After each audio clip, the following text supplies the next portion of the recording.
اس لیے جہاں اللہ رسول کا حکم ہو وہاں تمہیں بات سمجھ آئے یا نہ آئے، اللہ رسول کے حکم کو بجا لاؤ. اور جناب علی اس میں تم نے یہ نکتہ چینیاں نہیں کرنی جسے آج کل کے نام نہاد اسکالر قربانی کے حوالے سے عجیب عجیب باتیں کرتے ہیں اور نکتہ چینیاں کرتے ہیں اور تبصرے کرتے ہیں. بدقسمتی سے آج سوشل میڈیا کا دور ہے اور آج مختلف قسم کے نام نہاد اسکالر جن کو شرعی احکامات کا پتہ نہیں، شریعت کا پتہ نہیں، دین کا پتہ نہیں ہے، تو وہ اللہ کے فرائض کے بارے میں، شرعی احکامات کے بارے میں عجیب عجیب باتیں کرتے ہیں. اور اس لیے کسی نے بڑا اچھا کہا کہ یہ جو سوشل میڈیا یا فیس بک ہے یہ شیطان کا گھونسلہ ہے اور یہاں پر شیطان انڈے دیتا ہے اور یہاں پر عجیب عجیب قسم کے لوگ آتے ہیں اور عجیب عجیب بولیاں بولتے ہیں. اور جناب علی قربانی کے بارے میں جو قربانی حضرت آدم علیہ السلام کے زمانے سے شروع ہوئی اور ہر امت میں قربانی واجب رہی اور اس کا طریقہ کار مختلف تھا، اس کی قبولیت کے لیے شرائط مختلف تھے، لیکن نفس قربانی ہر شریعت میں رہی کہ وَلِكُلِّ أُمَّةٍ جَعَلْنَا مَنْسَكًا لِيَذْكُرُوا اسْمَ اللَّهِ عَلَىٰ مَا رَزَقَهُم مِّن بَهِيمَةِ الْأَنْعَامِ.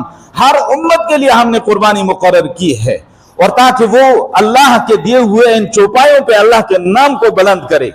اور پھر اس کی خاص شان اور خاص وصف جو ہے حضرت ابراہیم علیہ السلام کے واقعے سے شروع ہوتی ہے اور ان کی ساری زندگی قربانیوں سے بھری ہوئی ہے. آج تو ایک بکرا ذبح کر دیا، کسی نے دمبا ذبح کر دیا، 5-7 نے مل کے بیل ذبح کر دیا، بڑے خوش ہو رہے کہ ہم نے بہت بڑا کام دیا ہے، بہت بڑا کام سر انجام دیا ہے. لیکن میں آپ کو بتاؤں جس اللہ کے خلیل کی یاد میں یہ عمل کر رہے ہو ان کی ساری زندگی قربانیوں سے بھری ہوئی.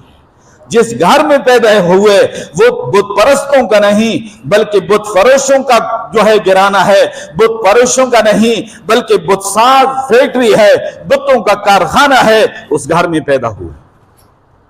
اور آداب فطری کا لحاظ رکھتے ہوئے سب سے پہلے اپنے باپ کو اللہ کی وحدانیت کے بارے میں بتایا اور اپنی قوم کے سامنے اللہ کی وحدانیت کو بیان کیا اور بتوں کی بے بسی کو واضح کیا اور بتوں کو توڑ کر بتا دیا کہ یہ معبود نہیں ہو سکتے، یہ اپنا دفاع نہیں کر سکتے، یہ اپنا بچاؤ نہیں کر سکتے، یہ کیسے معبود ہو سکتے ہیں، عملی طور پہ بتایا.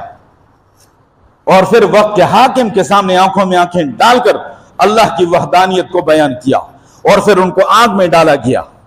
اور جناب علی یہ زبان سے میں کہہ رہا ہوں، آپ سن رہے، بڑا آسان لگ رہا ہے. وہ آگ کتنے دنوں سے جناب علی جلائی گئی ہے، اس کے لیے کتنی بڑی کھائی گئی ہے، اس کی کھدائی ہوئی ہے اور کتنا ایندھن اکٹھا ہوا ہے اور اس کے اندر اللہ کے خلیل کو ڈال دیا ہے. آسمانوں کے جو ہے فرشتے چیخ اٹھے، آسمانوں کے دروازے کھل گئے، اللہ کی بارگاہ میں درخواست کی، یا اللہ تیرے خلیل کے ساتھ کیا ہو رہا ہے؟ اور ملائے اعلیٰ کے فرشتے چیخ اٹھے. اللہ نے فرمایا فرشتوں تمہیں زیادہ ہی شوق ہے، جاؤ میرے خلیل کی مدد کرنا چاہتے ہو جاؤ کرو. جبریل بھی چلے گئے، میکائیل بھی چلے گئے، اسرافیل بھی چلے گئے اور جا کر کہا اللہ کے خلیل ہم آگے، ہمارے لیے آپ جو حکم فرمائیں. جبریل نے کہا کہ ایک پر ماروں گا، اس آگ کو اڑا کر ختم کر دوں گا. اور میکائیل نے کہا کہ میں بادل برسا دوں گا، یہ محکمہ اور شعبہ میرے کنٹرول میں اللہ نے کر دیا ہے اور بارش برسا کر، بادل برسا کر اس کو بجھا دوں گا. اسرافیل نے کہا کہ سور پھونکنے والا محکمہ میرے پاس ہے، سور پھونکوں گا تھوڑی سی اس آگ کو ختم کر دوں گا. فرمایا خود آئے ہو یا اللہ نے بھیجا ہے؟ فرمایا اللہ کی اجازت سے آئے ہیں، اللہ نے بھیجا نہیں. فرمایا وہ اللہ بہتر جانتا ہے اور وہ میرا خود مددگار ہے، تم واپس چلے جاؤ. یہ اللہ کے خلیل کی قربانیوں کا تسلسل. اور پھر وہ معصوم بچہ جو 90 سال کی عمر میں اللہ سے مانگا اور وہ چلنے پھرنے کے قابل ہوا، حکم ہوا کہ اس پہ بھی چھری چلا دو. اس سے پہلے کی جو داستان ہے کہ اس سنگلاخ وادی میں اس معصوم بچے کو اس کی والدہ کو ٹھہرایا، جہاں پر اللہ کا گھر آباد ہونا تھا، جہاں پر بیت اللہ آباد ہونا تھا، جہاں پر یہ رونقیں اللہ نے قیامت تک کے لیے قائم کرنی تھی، اس سنگلاخ وادی میں جہاں پر نہ جناب علی پانی ہے، نہ سایہ ہے، نہ کسی زندگی کے آثار کا نام و نشان ہے، اس سنگلاخ وادی میں جا کر اپنے جو ہے معصوم بچے کو اور اپنے اہلیہ کو ٹھہرا دیا اور واپس جانے لگے. مشکیزے میں تھوڑا سا پانی ہے، تھوڑی سی کھجوریں ہیں، اور واپس جانے لگے تو اہلیہ محترمہ پیچھے چلی اور دامن پکڑ کر کہا کہ کہاں چھوڑ کر جا رہے ہیں؟ یہاں تو موت کے آثار ہیں، یہاں تو موت کے آثار ہیں، زندگی کے آثار نہیں ہیں، یہ سنگلاخ وادی ہے، انسان کا نام و نشان نہیں ہے، درخت کا نام و نشان نہیں ہے، پانی کا نام و نشان نہیں ہے، اور اس بیابان میں جنگل درندوں کے خطرات بہت زیادہ ہیں، آپ کیسے چھوڑ کر جا رہے ہیں؟ نہیں بولے۔ فرمایا کہ اللہ کا حکم ہے، سر ہلا کر فرمایا ہاں اللہ کا حکم ہے۔ فرمایا کہ اذن لا یضیعنا، آپ جائیے، پھر ہمیں اللہ جو ہے ضائع نہیں کرے گا، پھر آپ جائیے اللہ ہمیں ضائع نہیں کرے گا۔ جس اللہ نے آتش نمرود بھی تیری حفاظت کی ہے، وہ اللہ ہماری یہاں پر حفاظت کر کے دکھائے گا، وہ قادر مطلق ہے۔ چل پڑے اور ایک ٹیلے کے پیچھے کھڑے ہو کر اللہ کے سامنے اپنے دامن پھیلا دیا۔ ربنا انی اسکنت من ذریتی بواد غیر ذی زرع عند بیتک المحرم ربنا لیقیموا الصلاة۔ اے اللہ میں نے اپنی اولاد کو، ذریت کو وادی غیر ذی زرع میں ٹھہرا دیا، سنگلاخ وادی میں ٹھہرا دیا، تیرے محترم گھر کے پاس جہاں تیرا گھر آباد ہونا ہے۔ ربنا لیقیموا الصلاة، اے اللہ اس لیے تاکہ یہ نماز قائم کرنے والے بن جائیں۔ اللہ اکبر، اتنا اہم ترین رکن ہے، ربنا لیقیموا الصلاة، اے اللہ اس لیے ٹھہرا دیا تاکہ یہ نماز قائم کرنے والے بن جائیں۔ فَجْعَلْ أَفْئِدَةً مِّنَ النَّاسِ، اے اللہ بعض لوگوں کے دلوں کو ان کی طرف مائل کیجئے۔ وَارْزُقْهُم مِّنَ الثَّمَرَاتِ، ان کو پھلوں میں سے رزق دیجئے۔ لَعَلَّهُمْ يَشْكُرُونَ، تاکہ یہ تیرا شکر ادا کریں۔ عجیب بات ہے، سنگلاخ وادی ہے اور جہاں پر پانی کا اور سبزے کا نام و نشان نہیں ہے، فرمایا کہ ان کو پھلوں میں سے رزق دیجئے۔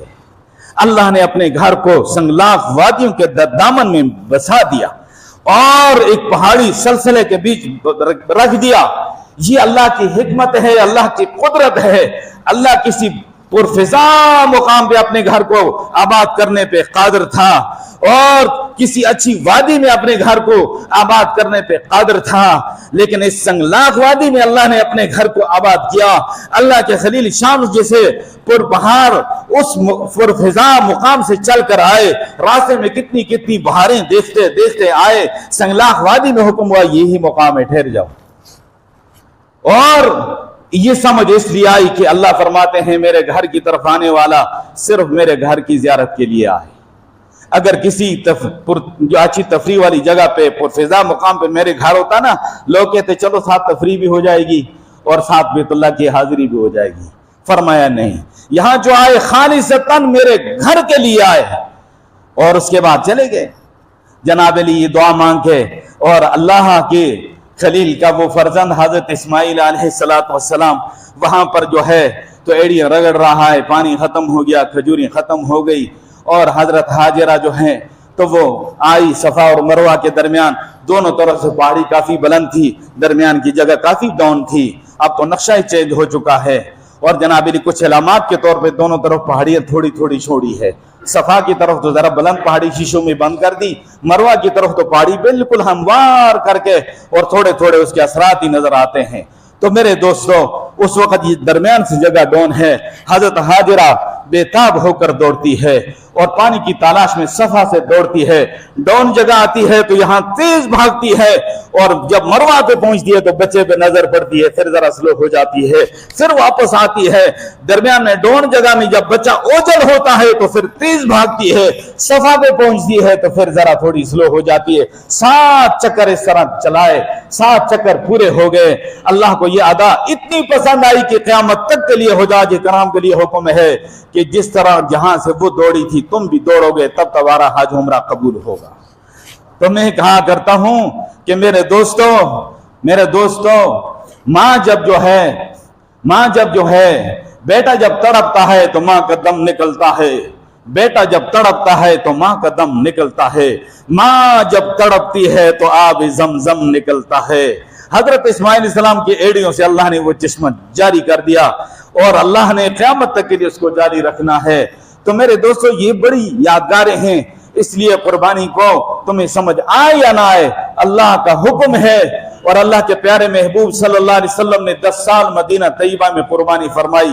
بعض کہتے ہیں جی قربانی تو وہاں کے لیے خاص ہے، اور بعض لوگ کہتے ہیں قربانی کی جگہ پہ یہ کرنا ہے اور وہ کرنا ہے، اور بعض لوگوں نے جناب علی ایسے کیا کہ واشنگ مشین سامنے رکھی ہوئی ہے اور آ کے دانشور بیٹھ کر اپنی دانشوری بکھیر رہا ہے کہ یہ کسی غریب کو دے دو۔ کسی نے جناب علی پنکھا کے سامنے رکھ کے بیٹھا ہے اور لوگوں کو گمراہ کرنے کے لیے جی کسی غریب کو پنکھا دے دو قربانی کی جگہ پہ۔ کسی نے آٹے کا تروڑا سامنے رکھ دیا ہے اور کہتا ہے جی غریب کو یہ آٹے کا تروڑا دے دو اور جناب علی جو ہے قربانی کی جگہ پہ۔ یہ سارے شیطانی کھیل ہے، اور میں آپ کو بتاؤں کہ یہ شیطان اور اس کے ایجنڈے پہ عمل پیرا ہونے والے لوگ ہیں۔ قربانی کا متبادل کوئی نہیں ہے، اللہ نے یہ عمل اسی طرح قبول کرنا ہے، اسی شکل میں قبول کرنا ہے، اس کے متبادل کوئی صورت اللہ کے ہاں قابل قبول نہیں ہے۔ اس لیے کامل اخلاص کے ساتھ مسلمان قربانی کرتے ہیں، اور اللہ تعالیٰ ہمیں توفیق عطا فرمائے۔ میں ایک بات عرض کروں کہ بیل بھی قربان کر دیا، بکرا بھی قربان کر دیا۔ قربانی کی نہیں جاتی، دی جاتی ہے۔ بکرے کی قربانی بھی دے دی ہے، بیل کی قربانی بھی دے دی ہے، لیکن بکرے کے گوشت کی قربانی نہیں دی، بیل کے گوشت کی قربانی نہیں دی۔ میں یہ فتویٰ نہیں دیتا، بالکل جائز ہے آپ کے لیے، لیکن قربانی کے معنی پہ ذرا تصور کرو کہ اپنا سب کچھ قربان کرنا ہے اللہ کے لیے۔ تو آج کتنے بے سہارا لوگ ہیں، کتنے غریب بے بس لوگ ہیں، کتنی یتیم جو ہیں لوگ ہیں، بے بس لوگ ہیں اور بیوائیں ہیں۔ اور میں آپ کو بتاؤں کہ آپ کے جناب علی دنیا میں اس طرح کے لوگ ہیں کہ وہاں کتنی مشکلات سے دو چار ہیں، جیسے غزہ کے مسلمان ہیں، دیگر علاقوں میں لوگ ہیں، وہاں پر جا کے اپنے وقف قربانی بھیج دے، اور کئی ادارے ہیں ان کے ذریعے سے قربانی بھیجیں، آپ کی امانت وہاں پہنچتی ہے۔ پھر ہم بحیثیت راولپنڈی کے لوگوں کے ہم پہ ایک اور ذمہ داری کہ ہمارے قریب اڈیالہ جیل موجود ہے۔ قرآن شریف کہتا ہے وَيُطْعِمُونَ الطَّعَامَ عَلَىٰ حُبِّهِ مِسْكِينًا وَيَتِيمًا وَأَسِيرًا، میرے بندے جو ہے اپنی چاہت محبت کے باوجود وہ کھانا کھلاتے ہیں مسکینوں کو، یتیموں کو اور قیدیوں کو۔ آج اس حوالے سے کسی نے بھی نہیں سوچا کہ ہزاروں قیدی وہاں پڑے ہیں اور ان کو قربانی کا گوشت چکھنا بھی نصیب نہیں ہو رہا ہے۔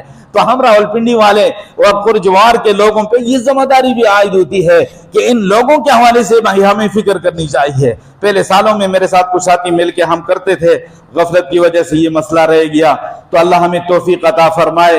اور میرے دوستوں اصل تو یہ گوشت غریب تک پہنچانا ہے، اور انشاءاللہ اس پہ پھر بات ہوگی قربانی کی حکمت کیا ہے اور قربانی کے معاشی فوائد کیا ہیں اور اس پہ غریب کو کیا کیا فائدہ پہنچ رہا ہے، اس پہ انشاءاللہ آئندہ بات ہوگی۔ وآخر دعوانا الحمدللہ رب العالمین۔